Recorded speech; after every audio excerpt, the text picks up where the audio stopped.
Hey everyone, welcome back to another Genshin Impact video. We're gonna talk about the new weapon that's coming out soon, right? With the Yae Miko drop, right? Called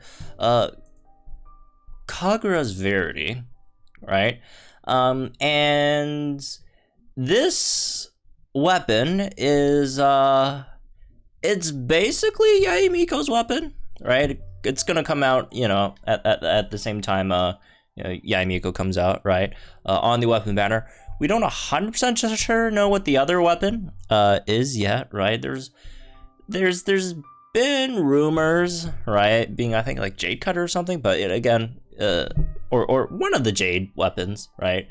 But we'll see, I guess. But yeah. Anyways, this weapon is, this is basically Yae Miko's weapon for the most part. Obviously it fits her the most. It's, you know, it's best for her, right? All that stuff. So if you look at some of the basic stats, right? It's pretty solid base attack, 608 base attack, and then 66.2 crit damage, right, at max. So there's that, right? So crit damage substat obviously always going to be good on any sort of damage dealer, right? Rarely can go wrong with that. And in terms of the rest of the your passive, right? The special ability is rather interesting because what you do is you get this Kagura dance effect when using an elemental skill, causing the elemental skill damage of the character wielding this weapon to increase by 12% for 12 seconds. And then max 3 stacks. This character will gain 12% all elemental damage bonus when they possess 3 stacks. So every time you use an elemental skill, you get 12%, increase for elemental skill damage, right? For 12 seconds. And then it tops at 3 stacks. I'm assuming, right? I'm assuming that a stack goes away after 12 seconds. That's my assumption. Not 100% sure, but I would assume it would be, right? And then the character will also gain an extra 12% all elemental damage bonus when they have 3 stacks total. So this is basically perfect for Yae Miko. If you look at some refinements, if for some reason you're rich enough to go for all that, right? At refinement level 2 you got 15, it increases 15%, right? Level 3 18%, level 4 21%, level 5 24%, right? So yeah, that's basically the weapon. And if you look at Yae Miko, it fits her perfectly, basically, right? Because what she does have on her E is she straight up has 3 charges to begin with. So you could straight up like spam her E 3 times, get all 3 of the turrets up, and then boom, you have how much is, assuming, refinement, level 1, you get an extra 36% damage on these elemental skills, which again, they do keep on the they are still on field, and then these are like on field turrets that continuously do damage and apply, electro to the opponent, right? So it's basically perfect for her, right? And then you also get that extra 12% all elemental damage bonus, right? So you could easily get this extra, right, with her, right? So obviously it's designed for Yae Miko, right? Like most 5-star weapons are, Vortex Vanquisher. I mean, it is technically designed Vortex Vanquisher technically is designed for Jolie. It's just there's better options, sadly. But yeah. Anyways, perfect for Yae Miko. If you want Yae Miko, it's definitely nice to pick her up. Although if you're wondering like in terms of should I go for like a C1 on Yae Miko or should I go for the weapon? It really depends because her C1 really is just to solve her energy issues, right? Which the weapon doesn't do at all. But the weapon obviously gives you a lot, more in terms of your damage boost, mostly from your E damage boost, but you also get, some from your burst as well, obviously. Being a sub DPS, your main damage dealing routes. Again, I'm not saying she can't be a main damage dealer. Nowadays, anyone could be a main damage dealer, right? But your main damage is coming from your E and from your burst, and it just feels like right, in terms of the constellations, it really depends. Do you need that extra energy, right, for C1, or do you want more damage? Or if you're fine with the energy, you could get more damage with her weapon, because the issue with her is she does have an insanely, you know, costly ult, right? That's 90 energy cost. If I remember correctly, should be the highest in the game, right, when she does release. And that is a bit of an issue. That is a bit of an issue. Either you build some crazy, you know, energy recharge, right?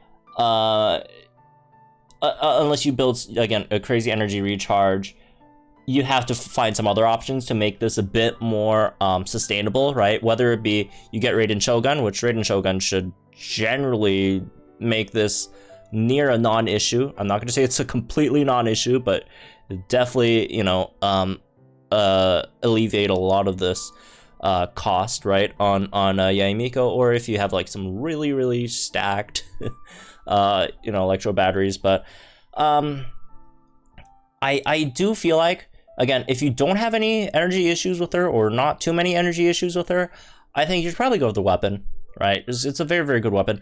And if you do have energy issues, I would say well, pull for Raiden. First of all, if you don't have Raiden, again, Raiden would help this a lot, right? But if you're like still down bad out that, then I guess maybe go for C1 over here, right? It's just that, like, in terms of her weapon herself, right, it's very, it's good. This is definitely good, but there are definitely, you know, solid 4-star weapon replacements, right? The big one being the Widsith, right? Widsith is actually very good on her, right? In comparison to something like you know, in comparison to running it on someone like Ningguang, right? A lot of times, oh, there's one of those that you don't really want to use, right? Ningguang, not that big a fan of getting that extra you know, elemental mastery, right? Doesn't really do too much for her. But for Yae Miko, the Widsith is honestly just really good for Yae Miko, right? Because you could use, you know, you could use all three of these, right? 60% attack, obviously, as sub DPS, you like that, right?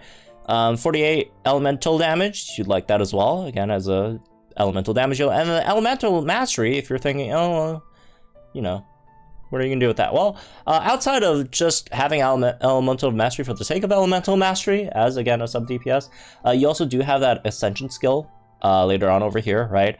Enlightened Blessing, where every point of elemental mastery Yae Miko possesses will increase your Seshu Sakura's, your turret's damage, by 0.15%, which is actually pretty decent, because, you know, let's see, how much is that? Like 0.15%, and then you have at like a refinement 1 Widsith, that's like a extra, what, 36% damage to your from your turrets, which is pretty solid, right? That's definitely pretty solid. And then on top of that, obviously, if you have, you know, high refinements, if you go to like what, if you have a refinement 5 Widsith, that's what, how much is that? Oh my god, it's what, 480? Right? That's what, 72% extra. That's definitely a lot, right? So I really don't feel like you're missing out on too much, right? Not missing out on too much if you don't get the newest you know, Kagura Verity, which again, it's good. It's still good, right? Not saying it's bad, because it's not bad. It fits her very well, right? But also, like, Widsith also still has crit damage. Obviously, you don't have as good base stats over here, right? That's 66.2 at max. It's 55.1, and then 510 base attack versus 608 base attack, right? But still, I'd say Widsith is a solid replacement for Kagura's Verity. Again, if you are trying to run it on Yae Miko, right? So yeah, I think Widsith is just fine, right? So I'd say, like, in terms of like which one should you go for? Do you want the constellation, the weapon, Raiden Shogun, right? I'd say number one priority, I'd say, would be to get that extra Raiden Shogun, right? Raiden Shogun just helps her so much in terms of team comp wise, unless you just really hate the character for some reason, which would be super weird if you're like a huge fan of Yae Miko, but like you hate Raiden Shogun. I mean, if you are someone like that, let me know. I would very much like to see what your thought process behind that, because that makes like no sense to me personally, but almost no sense. I guess I could see like some reason, you know, maybe, you know, Raiden Shogun's ideology is terrible, which I agree, right? So maybe it's that, but like, but yeah, I'd say your number one priority would probably still be trying to pull for Raiden Shogun, and then I'd say, and then you like again weapon wise, Widsith should be fine, right? Widsith should really straight up be fine. But if you like don't have Widsith for some reason, or if you know, if you have more gems, you don't want to, you have more gems, but you don't have Widsith, and you say, well, the spanner's up. Should I go for the Kagura Verity? I'd say sure, right. You go for that, and then I'd say maybe the Constellation, if you have issues with her energy regen, right? Because again, very steep energy regen hill, and her Constellation 1 is definitely very good for fixing that. If you do have issues with her with her energy regen, and if you don't want to run her on Raiden teams, I'd say go for her Constellation first. If you do want to run her on Raiden teams, I do think that that does alleviate it a lot. I wouldn't say completely fixes it, but it will alleviate it a lot, right? If you run someone like a Sarah, Raiden, Yae Miko with, you know, some other flex pick, I think you should generally be fine. But if you don't, then I'd say, yeah, maybe go for the Constellation before the weapon, right? And again, just pick up a Widsith somewhere, right? And it should be very nice for her in general. So, anyways, that's me on this one. I guess I hope you all enjoyed, guys. Link in the comments down below. Like to this video for our channel for some more Genshin Impact videos. And yeah, make sure to tune into the summon stream when that happens, when the character drops in a few days. I will be summoning for Yae Miko. Personally, I'm personally just thinking go for C0. I might go for C1. I'm not 100% sure yet, but we'll see. We'll test her out, right? See if I really need that extra energy, because again, like this turns her 90 energy into basically a 66 energy, right? Because you could have 3 of those turrets up at the same time, and then when you use your ult, right, it destroys all 3, and then that's 3 times 8 energy back, right? That's 24 energy back, so it turns your 90 energy into, you know, 66. But again, we'll see later on. But anyways, have fun, folks, and I'll see you guys in the next one then.